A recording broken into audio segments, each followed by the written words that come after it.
इचलकरंजी येथे आज रोजी कोल्हापूर जिल्हा जिल्हाधिकारी श्री अमोल एडगे साहेब यांनी महापूर परिस्थितीच्या पार्श्वभूमीवर इचलकरंजी पंचगंगा नदी येथे भेट दिली व संभाव्य महापूर परिस्थितीची पाहणी करत आढावा घेण्यात आला।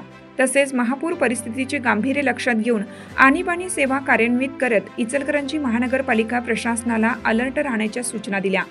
यावेळी महापालिका प्रशासन आयुक्त पल्लवी पाटील मॅडम यांनी सर्व महापूर परिस्थितीची माहिती जिल्हाधिकारी साहेब यांना दिली व आणीबाणी सेवा काळात महापालिका प्रशासनाच्या वतीनं योग्य ती खबरदारी म्हणून सर्वतोपरी प्रशासन अलर्ट मोडवर असल्याची माहिती दिली।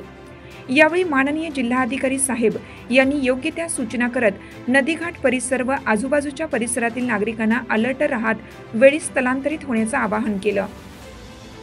यावेळी महापालिका उपायुक्त श्री नंदू परळकर साहेब, आपत्ती व्यवस्थापन प्रमुख संजय कांबळे, आरोग्य अधिकारी दुरुकर, SI सचिन भूते यांच्यासह आपत्ती व्यवस्थापन नियंत्रण कक्षाकडील यांत्रिकी बोटीवरील जवान व अग्निशामक दलातील फायर फायटर्स जवान तुषार यो हेगडे तसेच पोलीस बॉईज असोसिएशनची टीम यांच्यासह महापालिका अधिकारी व कर्मचारी उपस्थित होते। हिरकणी न्यूज करिता संपादक सतीश चव्हाण, इचलकरंजी। चालू घडामोडींचे अपडेट्स जाणून घेण्यासाठी आपल्या हिरकणी न्यूज चॅनलला सबस्क्राइब जरूर करा, लाईक करा, कमेंट करा आणि शेअर करा। बेल आयकॉनवर प्रेस करा आणि नोटिफिकेशन्स मिळवा।